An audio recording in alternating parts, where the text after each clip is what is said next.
All right, in our last video, we showed you how to counterbore your skirts, and off camera, I finished everything up, so those are ready to go.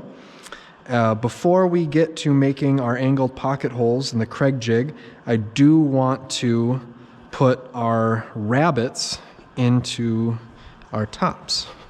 Now, the bit you need is a rabbet bit where it's a flat 90 degree. Don't have any examples out here, but that's okay. So, oh, here we go. Yeah, so you're gonna need one of these. Okay, so we gotta make sure that bit's in it. Basic Woods uses that 45-degree chamfer, so we gotta make sure we have that set up. And then we wanna make sure the depth is correct. And the way to make sure it's correct is by sending a piece of scrap through, which I have already taken the liberty of doing. So I measured this, and I measured that it was 1/4 of an inch down and 3/8 of an inch in.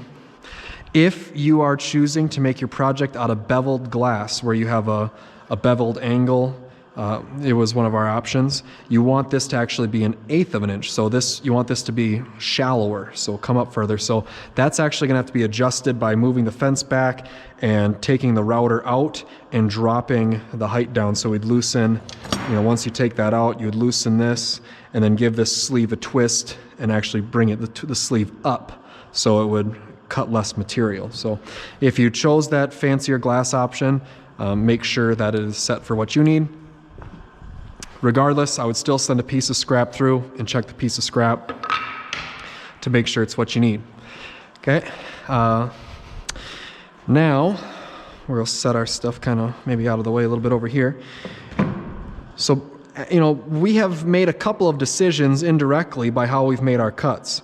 When you see we've got our 45s this way and this way, we've decided that this is our inside edge. So we know we're either going to have our rabbet here or a rabbet here. So now we're actually going to be deciding what the top of our top is going to be, because the notch is going to be where the glass goes.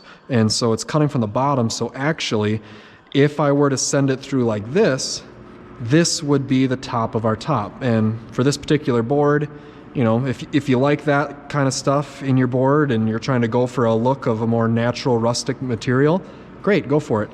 Mine, I'm keeping pretty clean. I did try to pick some kind of gnarlier looking grain for my top pieces on step one. So I'm pretty happy with that, but I'm definitely gonna send mine through that way. Okay, so I'm gonna take my board, send it through from right to left, and then as I keep grabbing boards, I am gonna kind of give it a quick look and see what I want the top of my top to be. So definitely need the dust collector on for this one.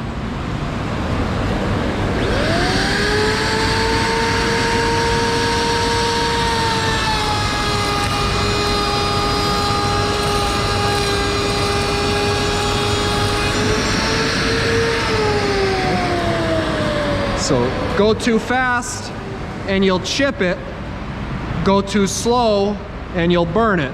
So it's kind of a go by the feel. Now, I have a little bit of chipping, but with oak and open grain, it's kind of hard to avoid. So.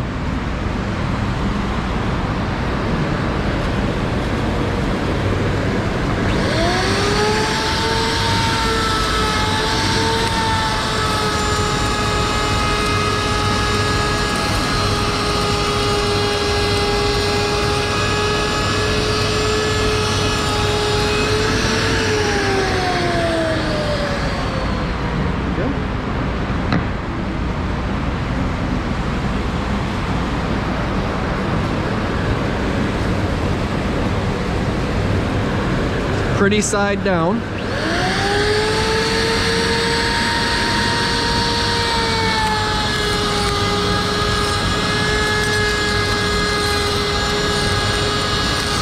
I'm hearing a lot of splintering, so I'm trying not to go too fast.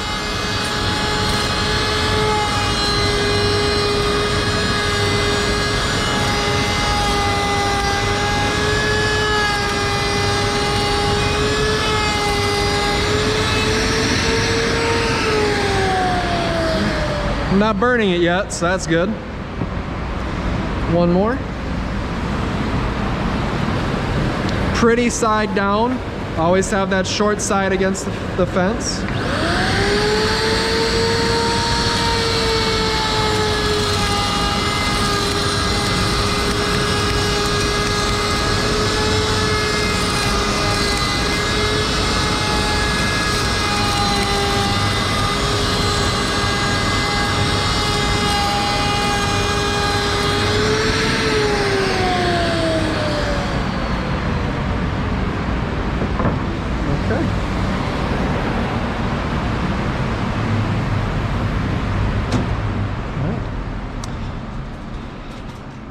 So that is the top pieces. Okay. All right, so in our next video, we'll show you how to do the angled pocket holes. So that'll be the Craig jig holes here, here, and then on the outside ends of actually all 4 of your skirts. So we'll get that done next.